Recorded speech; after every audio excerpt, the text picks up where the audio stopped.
మీ car కి best ceramic coating premier care Apexer car detailing studio for contact. నమస్తే, welcome to Suman TV. మావోయిస్టులు ఒక కీలకమైనటువంటి ప్రకటన చేశారు. ఆ ప్రకటన ఏంటంటే, మాకు కొద్దిగా సమయం ఇవ్వండి, మహారాష్ట్ర, మధ్యప్రదేశ్, ఛత్తీస్గఢ్ పోలీసులు కూంబింగ్ ఆపేయండి, మాకు కొద్దిగా సమయం ఇవ్వండి, మేము ఆయుధాలతో సహా ఆయుధాలను పూర్తిగా వదిలిపెట్టేస్తాం, జనజీవన స్రవంతిలో కలిసిపోతాం, మాకు కొద్దిగా సమయం ఇవ్వండి అని చెప్పి అనంత్ పేరుతో ఒక లేఖ వచ్చినటువంటి పరిస్థితి ఉంది. సో నిజంగానే గతంలో కూడా ఒక లేఖ వచ్చింది హిడ్మా ఎన్కౌంటర్ తర్వాత. ఆ లేఖలో హిడ్మాది బోటకుపై ఎన్కౌంటరు, ఆయన్ని విజయవాడలో అదుపులోకి తీసుకొని ఇక్కడ అడవులోకి తీసుకొచ్చి కాల్చి చంపేశారని చెప్పి దాన్ని ఖండిస్తూ 23వ తారీఖు నిరసన దినం పాటిస్తున్నామని కూడా ఒక లేఖ వచ్చింది. ఇప్పుడు వచ్చినటువంటి లేఖ కొంత విరుద్ధంగా కనిపిస్తోంది. మేము పూర్తిగా ఆయుధాలను వదిలేస్తాం, తాత్కాలికంగా ఈ ఉద్యమాన్ని నిలిపేస్తున్నాం అని ఒక లేఖ వచ్చింది. అంటే దీన్ని ఏ విధంగా చూడాల్సిన అవసరం ఉంది, దీని మీద మనం డిస్కస్ చేసే ప్రయత్నం చేద్దాం. లైవ్ కాల్లో జాయిన్ అయ్యారు మాజీ మావోయిస్టు క్రాంతి గారు. హిడ్మాతో పరిచయం ఉంది, హిడ్మాతో పాటు కొన్నాళ్ళ పాటు కలిసి పనిచేసినటువంటి మావోయిస్టు క్రాంతి గారు. ఆయనతో మాట్లాడదాం. క్రాంతి గారు నమస్తే సార్. నమస్తే సార్. క్రాంతి గారు, ఈ లేఖని మీరు కూడా వార్తల్లో చూస్తుంటారు, అనంత్ పేరుతో వచ్చింది. మేము ఆయుధాలని వదిలేయడానికి సిద్ధంగా ఉన్నాం, ఫిబ్రవరి 15 వరకు మాకు టైం ఇవ్వండి అని మాట్లాడిన పరిస్థితుంది. అంటే ఈ లేఖని ఒక మాజీ మావోయిస్టుగా మీరు ఎట్లా చూస్తూ ఉన్నారు? ఈ లేఖనైతే నేను విశ్వసించడం లేదు సార్. ఎందుకంటే ఈ మధ్యకాలంలో మనకు రాజ్యం అంతా కూడా కన్ఫ్యూజ్ చేస్తూ ఉంది. ఏదైతే ఈ లేఖ సారాంశం అంతా ఎట్లా ఉన్నదంటే, ఒక గూడు పుటాని చేసుకొని లొంగిపోయినటువంటి కొంతమంది కేడర్ను తీసుకొని లొంగిపోయినటువంటి ఆశన్న, సోను, వీళ్ళు ఏదైతే లైన్ చెప్తా ఉన్నారో, సిసి నంబాల కేశవరావు బతికున్నప్పుడే మనకు ఇట్లాంటిది ఒక తీర్మానం చేసుకున్నాం, ఆయుధాలతోటి ఒక చర్చ లేకుండానే మొత్తం సరెండర్ అయిపోయి చర్చలకు పోదాం అనేటువంటి వాయిస్ ఏదైతే ఉందో, ఇప్పుడు ఆశన చెప్పేటువంటి వాయిస్, లేదనుకుంటే సోను చెప్పేటువంటి వాయిస్ ఏది ఉందో దాన్ని బలపరిచేలాగా ఇప్పుడు వచ్చినటువంటి ఆ లెటర్ సారాంశం ఉందనేటువంటిది నేను భావిస్తా ఉన్నా. ఎందుకంటే మీరు క్లియర్ గా చూస్తా ఉన్నారు. దీనికంటే ముందు 2 days ముందు మనకు సిసి పేరుతోటి, అంటే సెంట్రల్ కమిటీ పేరుతోటి, లేదనుకుంటే సెంట్రల్ మిలిటరీ కమిషన్ పేరుతోటి 16 పేజీల లేఖ ఒకటి వచ్చింది. ఆ 16 పేజీల లేఖ 14వ తారీఖు విడుదలైనట్టుగా మనకు దాంట్లో డేటు ఇచ్చి ప్రెస్ కు రిలీజ్ చేశారు. ఆ 16 పేజీల లేఖలో ఉన్నది ఏంటంటే, ఫాసిస్టు బీజేపీ ఏదైతే అవలంబిస్తా ఉన్నటువంటి విధానాలు ఉన్నాయో ఆ విధానాలని ఎండగట్టండి, తర్వాత కగార్ ఆపరేషన్కు వ్యతిరేకంగా పోరాడండి, విప్లవ పోరాటాలను ఎత్తిపట్టండి, ఈ పిఎల్జిఏ ఏర్పడి 25 సంవత్సరాలు అవుతా ఉంది, ఈ 25 సంవత్సరాల వార్షికోత్సవాలని ఘనంగా జరపండి అని చెప్పేసి ప్రజలకు పిలిపించినట్టుగా దాంట్లో క్లియర్ గా ఉంది. ఏదైతే ఆ లేఖ వచ్చిన తర్వాత మళ్ళీ రాజ్యం ఇట్లాంటి కన్ఫ్యూజన్ స్టార్ట్ చేసింది అనమాట. ఎందుకంటే మళ్ళీ ఆ లేఖ ఈ కన్ఫ్యూజన్ క్రియేట్ చేయడానికి ప్రధాన కారణం ఏంటి? ఏమి లేదు, అంటే ప్రజలకు, ముఖ్యంగా ప్రజలు, విప్లవ సానుభూతి పరులు, లేకపోతే మావోయిస్టు సానుభూతి పరులు, లేకపోతే వాళ్ళని ఇష్టపడే వాళ్ళు ఎవరైతే ఉన్నారో వాళ్లకు అసలైన విషయం అందకుండా వీళ్ళు పక్కదారి పట్టిస్తా ఉన్నారు. పార్టీ ఏదైతే మావోయిస్టు పార్టీ పేరుతోటి సేమ్ అదే లేఖలు అభయ్ పేరుతోటి వస్తా ఉన్నాయి, లేదనుకుంటే ఇప్పుడు మీరు చెప్పిన అనంత పేరుతోటి వస్తా ఉన్నాయి, లేదు చంద్రన్న సరెండర్ అయిన వెంటనే గణేష్ పేరుతోటి ఆయనని వ్యతిరేకిస్తూ ఇంకొక లేఖ, అట్లా గందరగోళాన్ని, విప్లవ శ్రేణుల్ని లేకపోతే విప్లవ అభిమానుల్ని, ఈ దేశంలో ఉన్నటువంటి విప్లవాన్ని ప్రేమించే వాళ్ళందరినీ కూడా గందరగోళానికి గురి చేస్తా ఉన్నారు. సామాన్య మానవుడిని ఇంకొంచెం గందరగోళానికి గురి చేసేలాగా ఈ లేఖ సారాంశం ఉంది. నేనైతే ఈ లేఖను విశ్వసించడం లేదు. క్రాంతి గారు, ఇది ఫేక్ లేఖని ఎట్లా అనుకోవాలి? ఎందుకంటే ఇప్పుడు పరిస్థితులు పూర్తిగా మావోయిస్టులకు అయితే అనుకూలంగా లేవు. నంబాలో కేశవరావు దగ్గర నుంచి మొన్న హిడ్మా వరకు కూడా ఎన్కౌంటర్ అయిపోయినటువంటి పరిస్థితి ఉంది. చాలామంది, వందల కొద్ది మావోయిస్టులు లొంగిపోయారు. ఆశన్న వీళ్ళందరూ కూడా లొంగిపోయారు, మల్లోజుల వేణుగోపాలరావు. పరిస్థితులు అనుకూలంగా లేవు కదా, టెక్నాలజీ వస్తుంది, కూంబింగ్ చేస్తూ ఉన్నారు, చాలామంది చనిపోతూ ఉన్నారు. ఇప్పుడు పరిస్థితులు అనుకూలంగా లేవని చెప్పి లొంగిపోయిన వాళ్ళు కూడా చాలా స్పష్టంగా చెప్తా ఉన్నారు. మరి ఇలాంటి పరిస్థితుల్లో ఆయుధాలు వేయటమే కరెక్ట్ అని చెప్పి భావించి వాళ్ళు నిజంగానే లేఖ విడుదల చేసి ఉండొచ్చు కదా, అట్లా ఎందుకు ఆలోచించకూడదు? మీరు అన్నట్లు అట్లాంటి లేఖ విడుదలయ్యి ఉంటే, ఇది నిన్న మొన్న వచ్చినటువంటి లేఖ ఏదైతే ఉందో పిఎల్జీ వారోత్సవాలని, అది కూడా 25 సంవత్సరాల వార్షికోత్సవాలని ఘనంగా జరపమని ఏ బీజేపీ మతోన్మాద వ్యతిరేక పార్టీ బీజేపీ పార్టీ అవలంబిస్తున్నటువంటి పాసిస్ట్ విధానాలని వ్యతిరేకించమని, లేదనుకుంటే ఆ, ఈ ఈ పిఎల్జీ వారోత్సవాల్ని ఘనంగా జరపాలని చెప్పి కగార్ ఆపరేషన్ వ్యతిరేకంగా ముందుకు కదలాలని చెప్పి శ్రేణులకు పిలిపించి ఉండదు. అదే నిజమై ఉంటే, ఇప్పుడు మీరు చెప్పిన లేఖే నిజమై ఉంటే ఈ లేఖ అబద్ధం కావాలి. ఇదే మనం ఈ రెండింటిని మనం బేరేజ్ చేసుకుంటే ఈ రెండింటికి తేడా ఇక్కడ క్లియర్ కనపడతా ఉంది. ఏదైతే మన ఆశన్న లేకపోతే సోను చెప్పినటువంటి విధానాలు ఇప్పుడు పార్టీని వ్యతిరేకించి వెళ్ళిపోయిన వాళ్ళు చెప్పేటువంటి దాన్ని బలపరిచేలాగా క్లియర్ గా కనపడతా ఉంది. కాబట్టి మనం దీన్ని ఫేక్ లేఖగా మనం భావించాల్సి వస్తా ఉంది. అంటే మొన్న 3 రోజుల క్రితం వచ్చినటువంటి లేఖ వచ్చింది, హిడ్మా బోటకుపై ఎన్కౌంటర్ కాల్చి చంపేశారు, అక్కడ అది చాలా స్పష్టంగా ఆ లేఖలో ఉంది. మళ్ళీ 3 రోజులకి వెంటనే ఈ విధంగా ప్లేటు ఫిరాయించడం అనేది ఫేక్ లేఖగా అర్థం చేసుకోవాల్సిన అవసరం ఉందంటారు, అంతే కదా?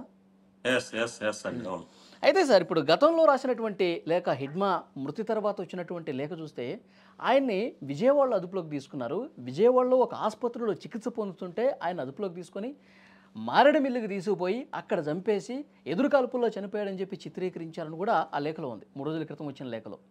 అంటే నిజంగా అలా జరుగుంటుందని చెప్పి ఇప్పటికే నమ్ముతున్నారు మీరు? హిడ్మాని విజయవాడలో తీసుకుని అక్కడికి వెళ్ళి కాల్ చంపేశారా? సార్, ఇందులో నిజాలు మనం ఎక్కడో బయట ఉన్నాం.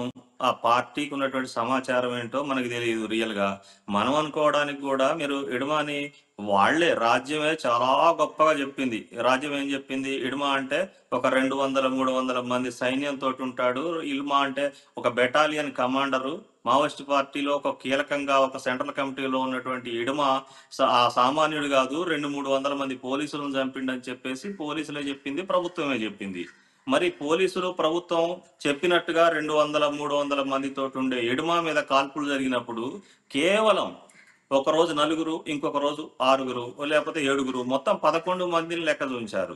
రియల్ గా మరి అంత శక్తివంతమైనటువంటి ఇడుమా మీద దాడి జరిగినప్పుడు, అంత శక్తివంతమైనటువంటి ఇడుమా మీద ఫైరింగ్ జరిగినప్పుడు మరి రెండు వైపులా కూడా నష్టం జరగాలి. ఇడుమా వ్యూహం వేస్తే ఎట్లా ఉంటుంది? యు ఆకారంలో ఆయన దిట్ట, గెరిల్లా యుద్ధంలో దిట్ట అని చెప్పి ప్రభుత్వం చెప్తాంది, పోలీసులు చెప్తా ఉన్నారు. మరి అట్లాంటి దిట్ట మీద కాల్పులు జరిగినప్పుడు ఆయన వేసేటువంటి ఎత్తుగడలు, లేదనుకుంటే ఆయన షెల్టర్ ఉంటే ఆ షెల్టర్ లో తీసుకోవాల్సినటువంటి రక్షణ సంబంధించినటువంటి వ్యవహారాలు అంత ఆషామాషిగా ఉండవు కదా. మనం సామాన్యుడు కూడా ఆలోచిస్తాడు కదా ఈ విషయాన్ని కూడా. కాబట్టి వాళ్ళ పార్టీ చెప్పేటువంటి దాంట్లో మరి అంటే మనకున్న సమాచారం అయితే ఏమీ లేదు, పార్టీ చెప్తా ఉంది కాబట్టి దాన్ని కూడా మనం ధృవీకరించాల్సి వస్తా ఉంది. హిడ్మాతో మీరు కలిసి పనిచేశారు కాబట్టి మిమ్మల్ని మళ్ళీ అడుగుతున్నాను, నిజంగా ఎదురు కాల్పులు జరిగితే ఇటువైపు ఏమీ కాకుండా చాలా తక్కువ మంది ఉండే అవకాశం ఉందా? హిడ్మాతో మీరు చాలా ట్రావెల్ చేశారు కాబట్టి ఆయన ఒక దగ్గర ఉంటే చాలా తక్కువ మంది ఉంటారా? ఆ రోజు చనిపోయింది కూడా మొత్తం హిడ్మాతో కలుపుకున్న 6. హిడ్మా భార్య రాజే, మిగతా 4 మావోయిస్టులు చనిపోయారు. అంతేమంది ఉంటే అంత తక్కువ మందితో హిడ్మా ఉంటాడా? లేదు సార్, అది మీరు చెప్పిన లెక్క. వాళ్ళు ఫస్ట్ పోలీసులు ఏం చెప్పారంటే, తెల్లవారి మనకి 7-8 గంటలకల్లా ఒక అప్డేట్ వచ్చింది. అది ఏపీ డీజీపీ ఎక్స్ నుంచి వచ్చింది. ఏంటంటే 6 చనిపోయారని చెప్పినప్పటికీ దాంట్లో మనకు దొరికినటువంటి బాడీలు 4 చూపించారు. ఇడుమా తోటిపాటు వాళ్ళ భార్య, ఇంకొక 2 చూపించారు. మిగతా 2 ఎవరిని కూడా చూంచలేదు. తెల్లారి పొద్దుట మళ్ళొక ఫైరింగ్ అయింది. ఆ ఫైరింగ్ లో 7 చనిపోయారని చెప్పి, ఏదైతే ముందు రోజు 6 చనిపోయారని చెప్పిన దాంట్లో 2 ఉన్నారో ఆ 2 కూడా తెల్లవారి పొద్దున ఆ 7 ఖాతాలో చూపించారే తప్ప వాళ్ళు అట్లా పొద్దున అంటే ఫస్ట్ రోజు జరిగిన ఎన్కౌంటర్లో 6 చనిపోయారని చెప్పినప్పటికీ దాంట్లో 4 చూపించారు. ఇడుమాకు సంబంధించి మీరు చెప్పినట్టుగా ఏదైనా ఫైరింగ్ అయితే నిజంగా ఇడుమా దళమే రంపచోడవరం ప్రాంతంలో ఉండుంటే అంత ఆషామాషిగా ఉండదు కదా. వాళ్ళు ప్రభుత్వమే చెప్తా ఉంది, పోలీస్ అధికారులే చెప్తా ఉన్నారు, ఆయన చాలా డేంజరు, యువ ఆకారంలో దాడుల్లో నెంబర్ 1. ఇడుమా దాడి చేసినప్పుడు అంటే ఇడుమా చేసినటువంటి దాడులలో ఏ రోజు దాడి చేసినా డజన్ల కొద్ది పోలీసులు చనిపోయారు. లేదనుకుంటే 76 మంది, 26 మంది, 24 మంది ఇట్లా లెక్కలు చెప్పుకుంటూ వచ్చారు వాళ్ళు. ఒక మహేంద్ర కడప మీద దాడికి సంబంధించింది కావచ్చు. అంటే ఇంతటి యుద్ధంలో ఇంతటి పట్టున్నటువంటి ఇడుమా ఒక షెల్టర్ లో ఉంటే ఇంత వీక్ గా వాళ్ళ భద్రత ఉంటుందని నేనైతే అనుకోవట్లేదు సార్. ఇంకొక సమాచారం సార్, హిడ్మా ఎన్కౌంటర్ జరిగినప్పుడు అక్కడ ఒక డైరీ దొరికింది. ఆ డైరీలో విజయవాడకు సంబంధించిన సమాచారం ఉంది. దాన్ని పట్టుకునే ఇన్వెస్టిగేట్ చేస్తే అక్కడ మీరు చూశారు ఆ రోజు 30 మంది వరకు పోలీసులు అదుపులోకి తీసుకున్నారు మావోయిస్టులని. దీన్ని ఎట్లా చూస్తారు? ఇప్పుడు ప్రస్తుతం మనకు ఎట్లా చూసేది ఉన్నది, రాజ్యం ఏది చెబితే అదే నమ్మాల్సిన పరిస్థితి. మన దగ్గర ప్రత్యేకంగా సమాచారం గాని సార్ ఇంకొకటి లేదు. ఆ- ఆ- అంటే అంటే అంటే విజయవాడకి రియల్‌గా రావటానికి కూడా వేరే రీజన్ ఉంది. ఏదో ఒక ఆయన ప్రతీకారం తీర్చుకోవటానికి మావోయిస్టులు ఇక్కడ ఏదో ఒక పథకాన్ని రచించారు. అందుకే ఇంత మొత్తంలో మావోయిస్టులు అందరూ కూడా వేరే వేరే మారు పేర్లతోనో మారు వేషాలతోనో మావోయిస్టులు ఒక ముసుగు వేసుకొని ఇక్కడికి వచ్చి ఉన్నారని చెప్పి ఒక సమాచారం ఉంది, ప్రచారం ఉంది. ఏమంటారు? అయితే అయితే అయ్యుండొచ్చు. ఎందుకంటే ఒక రివెంజ్ తీర్చుకోవడానికి ఇప్పుడు ప్రజెంట్ పోలీస్ వ్యవస్థ లేకపోతే భారతదేశంలో ఉన్నటువంటి పాలకుల కండ్లన్నీ కూడా దండకారణ్యం మీద, ఛత్తీస్‌గఢ్ మీద ఉన్నప్పుడు ఆ దృష్టిని మరల్చడానికో, లేకపోతే ఇక్కడ కేంద్రీకరణ ఎక్కువైనప్పుడు మైదాన ప్రాంతంలో వీక్‌గా ఎక్కడన్నా వ్యవస్థ ఉంటే ఆ వ్యవస్థ మీద దెబ్బ కొట్టడానికి, లేదనుకుంటే ఒక బీజేపీ నాయకులను కావచ్చు, లేకపోతే అధికారంలో ఏపీలో అధికారంలో ఉన్నటువంటి వాళ్ళ మీద టార్గెట్ చేసి ఏదన్నా అటాక్ చేయడానికి కూడా అవకాశాలు లేకపోలేదు. మనం దీన్ని ఎట్లా చూడలేము. ఎందుకంటే ఇప్పుడు మన దగ్గర సమాచారం ఏమీ లేదు. పోలీసులు ఏది చెప్తే దాన్నే నమ్మేటువంటి పరిస్థితిలో మనం కూడా ఉన్నాం. హిడ్మా ప్లాన్ ప్రకారమే ఈ విధంగా విజయవాడకు వచ్చి ఉన్నారనుకోవచ్చా మావోయిస్టులు? అదే నిజమైతే. ఇడుమాకు స అదే ఇడుమాకు సంబంధించి మనం ఆయన ఆయన పరిధి ఆయనది. ఆయనది ఎంతవరకు ఛత్తీస్‌గఢ్‌లోని బస్తర్ ప్రాంతంలో ఒక నంబర్ 1 బెటాలియన్‌కి నాయకుడు ఇడుమ. బయట ప్రాంతంతోటి గాని, బయట దాడులతోటి గాని ఇడుమాకు ఎట్లాంటి సంబంధం లేదు. ఏ ఏరియాలో అంటే ఇప్పుడు విజయవాడ ఆ ప్రాంతానికి సంబంధించి ఏదైనా ఉంటే సెంట్రల్ కమిటీ నిర్ణయం తీసుకోవాలా, లేకపోతే అక్కడ బాధ్యత వహించేటువంటి లీడర్‌షిప్ ఎవరన్నా ఉంటే ఆ లీడర్‌షిప్‌కి సంబంధించి సమాచారం ఉంటది తప్ప, ఇడుమాకి దీని మీద అంటే ఈ ఏదైతే విజయవాడలో దొరికారు, ఏలూరులో దొరికారని చెప్పేటువంటి దానికి సంబంధించి ఇడుమాకి ఎట్లాంటి సంబంధం లేదని నేను అనుకుంటా ఉన్నా. అంటే మావోయిస్టులు ఇట్లా మైదాన ప్రాంతాల్లో దొరకటం అనేది చాలా రేర్ కండిషన్లు సార్. మనం ఎప్పుడు కూడా కాకినాడలో దొరికారనో, ఏలూరులో దొరికారనో, విజయవాడ సిటీలో దొరికారనో ఎప్పుడు మనం వినలా. అడవుల్లో ఉండాల్సిన వాళ్ళు ఇక్కడికి వచ్చి ఎందుకు ఈ విధంగా మారు వేషాల్లో ఉన్నారనేది కూడా అర్థం కావట్లేదు. ప్లానింగ్తోనే ఉన్నారు. అంటే ముందు నుంచి మీకు మావోయిస్ట్ పార్టీ ఎత్తుగడలన్నీ కూడా మనకు అట్లానే కనపడతాయి. మీకు ఎట్లా కనపడుతుంది? ఒక మాధవరెడ్డి మీద దాడి జరిగినప్పుడు, లేకపోతే చంద్రబాబు నాయుడు మీద అలిపిరి దాడి జరిగినప్పుడు, లేకపోతే హైదరాబాద్లో ఉమేష్ చంద్ర మీద దాడి జరిగినప్పుడు, ఇవన్నీ కూడా ఆ రోజు టెక్నాలజీ లేదు. ఇంతటి అంటే సమాచార వ్యవస్థ వీక్ ఉన్న రోజులలో వాళ్ళు ఇదే పందాన్ని అవలంబించారు. మీరు క్లియర్ గా చూడొచ్చు. వాళ్ళు ఇట్లనే ఒక గుంపులుగానో లేకపోతే ఒక బృందంగానో వచ్చి ఆ ఏరియాలో పని చేసుకుంటూ రెక్కి నిర్వహించి వాళ్ళ టార్గెట్ ఏదైతుందో ఆ టార్గెట్ కు సంబంధించి పని అయిపోయే వరకు కూడా ఎవరికి వాళ్ళ కదలికల మీద అనుమానం రాకుండా, వాళ్ళ మీద అనుమానం రాకుండా జాగ్రత్తలు తీసుకుంటారు. మనం ఆ దాడులన్నింటినీ అలిపిరి దగ్గర నుంచి మనం మాధవరెడ్డి దాకా మనం అదే చూడాలి. అయితే ఇందులో భాగంగానే సేమ్ అది ఏదైతే ఒక 20-30 సంవత్సరాల క్రితం మనకు ఉమేష్ చంద్ర మీద దాడి కావచ్చు, మాధవరెడ్డి మీద ఈ దాడుల పరంపర అంతా కూడా సేమ్ టు సేమ్ ఇట్లానే ఉంది. కాబట్టి విజయవాడ లేకపోతే ఏలూరు మైదాన ప్రాంతాలలోకి వచ్చారనంటే దాదాపుగా రాజ్యం మీద ఒక పగ తీర్చుకోవడానికి దానికి సంబంధించి ఏదైనా ప్లాన్ కూడా అయితే అయి ఉండొచ్చు. దీన్ని కూడా మనం ఎక్కడ కాదనడానికి లేదు. ఇప్పటివరకు జరిగిన దాన్ని బట్టి మనకు అర్థమవుతుందంటే టెక్నాలజీ పెరిగింది కాబట్టి అది అధికార యంత్రాంగానికి చాలా ఈజీ అవుతుంది. మావోయిస్టుల్ని కనిపెట్టడం, మావోయిస్టులు ఎక్కడ తగలదాల్చుకున్నది అంతా కూడా అడవిలో కూడా డ్రోన్ కెమెరాలతో జల్లెడ బట్టి వాళ్ళు స్థావరాలు తెలుసుకొని ఎన్కౌంటర్లు జరుగుతున్నాయంటే కేవలం టెక్నాలజీ వల్ల అని చెప్పి క్లియర్గా అర్థమవుతుంది. అంతేనా? ఆ టెక్నాలజీని మీకు లేకపోవటం వల్ల, ఐ మీన్ మావోయిస్టులకు లేకపోవటం వల్ల దొరికిపోతా ఉన్నారు.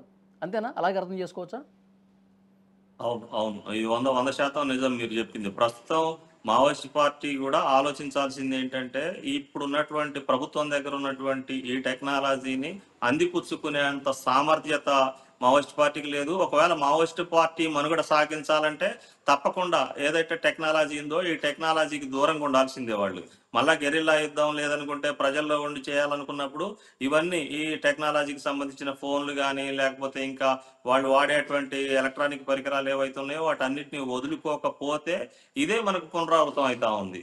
ఈ ఉంటదనడానికి మనకి ఎట్లాంటి సందేహం లేదు. ఇట్లాంటి దాడులు తప్పకుండా అయితా ఉంటాయి. లేదనుకుంటే ఇట్లా టెక్నికల్ గానే పట్టుబడి అనవసరంగా ప్రాణాలు కోల్పోవాల్సినటువంటి పరిస్థితి అయితే ముందు ముందు ఉంటది. అది మావోయిస్ట్ పార్టీ కూడా ఆలోచించాలి. ఓకే.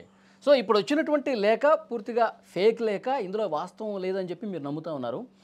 అయితే ఇప్పుడు ఆపరేషన్ కగార్ అనేది చాలా సీరియస్గా జరుగుతుంది సార్. ఆపరేషన్ కగారు వల్ల మావోయిస్టులు చనిపోతున్నారు, చాలామంది లొంగిపోయారు, చాలామంది పట్టుబడుతున్నారు. సో ఇలాంటి సమయంలో మావోయిస్టులకి క్లిష్టమైనటువంటి ఇలాంటి సమయంలో వాళ్ళు మార్చి 31 వరకు డెడ్లైన్ పెట్టుకున్నారు. మావో రహిత భారతం నిర్మించాలని. అదేవిధంగా ముందుకు పోతున్నారు. అడవుల్ని జల్లెడ పడుతూ ఉన్నారు. ఈ సమయంలో మీరు మాజీ మావోయిస్టు కాబట్టి అడవు లోపలికి వెళ్ళొచ్చారు కాబట్టి మీరేం చెప్తారు మీ సహచరులకు ఒక మాటలో? ఎస్ అంటే 31 మార్చి నాటికి అంతం చేస్తాం అనేటువంటిది ఏదైతే ఉందో అది మనం అంటే స్పష్టంగా మనకు కనబడతా ఉంది. దాని ప్రభావం కూడా ఇప్పటికే దాదాపుగా చాలా మంది అంటే మావోయిస్ట్ పార్టీ విడుదల చేసినటువంటి లేఖలో కూడా లేకపోతే మొన్న రీసెంట్ గా విడుదల చేసిన దాంట్లో కూడా ఈ మధ్య కాలంలో 320 మంది 340 మంది ఒక లెక్క వాళ్ళు కూడా విడుదల చేసిన దాంట్లో క్లియర్ గా కనపడతా ఉంది. ఇంతమంది కామ్రేడ్స్ ని కోల్పోయాం, దాంతో పాటు ప్రజల్ని కూడా 31 వరకు అంతం చేస్తాం అనేటువంటి ప్రభుత్వ పాలకుల మాటలు మనకైతే స్పష్టంగానే తెలుస్తా ఉంది. దాంట్లో నష్టం జరిగినటువంటి దాన్ని కూడా మావోయిస్ట్ పార్టీ కూడా అంగీకరిస్తా ఉంది. కానీ వాళ్ళు ఇప్పటికీ కూడా గెరిల్లా పోరాటాన్ని, దీర్ఘకాలిక సాయుధ పోరాటాన్ని మేము ప్రస్తుతం అనుకూలంగా లేదు, భారతదేశంలో దీర్ఘకాలిక సాయుధ పోరాటానికి పరిస్థితులంగా లేవు కాబట్టి ఎంత సడలింపు చేసుకొని ప్రభుత్వంతో చర్చలు జరిపి బయటికి రావడమే బెటర్ అనేది నేను కూడా అనుకుంటా ఉన్నా, నేను కూడా భావిస్తా ఉన్నా. దీన్ని వాళ్ళ పార్టీ కూడా ఆలోచించాలని చెప్పి నేను కోరుతా ఉన్నా. చూద్దాం సార్ నెక్స్ట్ ఏం జరగబోతుందో. Thank you very much Kranti గారు. Okay sir, thank you.